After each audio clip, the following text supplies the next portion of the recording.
നുണേശന്റെ പുതുയുഗ യാത്രയിലെ ഒരു പുതിയ ക്ലിപ്പ് പുറത്തെത്തിയിട്ടുണ്ട്.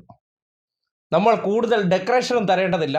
സതീശൻ അടിക്കുന്ന ബെഡായിയോട് ആ പരിപാടി കാണാൻ വന്ന ഒരു സ്ത്രീ പറഞ്ഞ മറുപടി ദൈവം ഒന്ന് കേട്ടെ.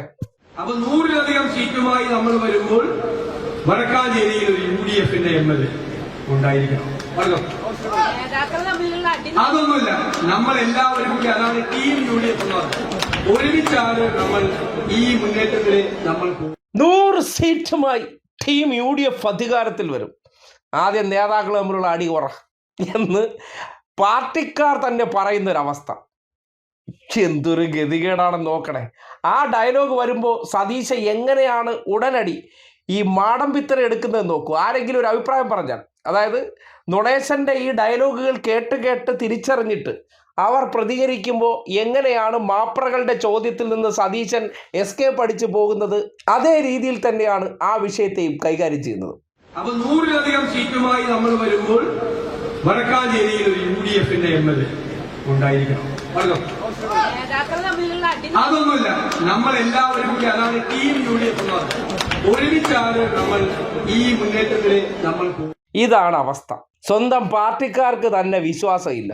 100 സീറ്റുമായിട്ട് ടീം UDF എന്നൊക്കെ അങ്ങ് ആധികാരികമായി പറഞ്ഞാൽ ആൾക്കാരുടെ അല്ലെങ്കിൽ അണികളുടെ ഉള്ളിൽ ആവേശം തന്നെ കെട്ടുകഴിഞ്ഞിരിക്കുന്നു.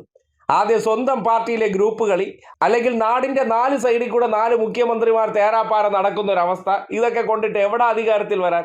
അതുകൊണ്ട് നേതാക്കന്മാർക്കിടയിലുള്ള അടി ഉറച്ചിട്ട് വാ എന്ന രീതിയിൽ പ്രവർത്തകർ തന്നെ ഇങ്ങനെ പ്രതികരിക്കുമ്പോൾ നുണേശന്റെ യാത്രയുടെ ജനകീയത എത്രമാത്രം വർദ്ധിക്കുന്നുണ്ട് എന്ന് നിങ്ങൾ തന്നെ ചിന്തിക്കും. ഇതൊക്കെ മറച്ചു വെച്ചിട്ട് ചില PR പണികളിലൂടെയും ചില മാപ്രകളെ വാടകയ്ക്കെടുത്ത് ഇതൊരു സംഭവ ബഹുലമെന്ന് പറഞ്ഞാൽ ഒരു ചുക്കുമല്ല. പല കേന്ദ്രങ്ങളിലും ക്യാമറയ്ക്ക് മുന്നിൽ തിക്കും തിരക്കും ഉണ്ടാക്കാൻ വേണ്ടി വണ്ടിയിൽ ഒരേ നടന്മാരെ പലയിടത്തും നേരത്തെ കൊണ്ടുവന്ന് വിന്യസിക്കുന്നു. അവരെ തന്നെ വണ്ടിയിൽ കയറ്റി അടുത്ത സ്പോട്ടിലേക്കും കൊണ്ടുപോകുന്നു. ഇങ്ങനെയൊക്കെയാണ് സുഹൃത്തുക്കളെ ആ യാത്ര പുരോഗമിക്കുന്നത്. അങ്ങനെയുള്ള യാത്രയിൽ അതിൽ പങ്കെടുത്തവർ തന്നെ ഈ ഡയലോഗ് അടിച്ചിട്ടുണ്ടെങ്കിൽ നിങ്ങൾ തന്നെ ചിന്തിക്കൂ. കേട്ടുകൊണ്ടിരിക്കുന്നവർക്ക് ഈ ബെടായടി കേട്ടിട്ട് സതീശനോട് പരമ പുച്ഛമാണ് തോന്നുന്നതെന്ന് വ്യക്തമാവുകയാണ്.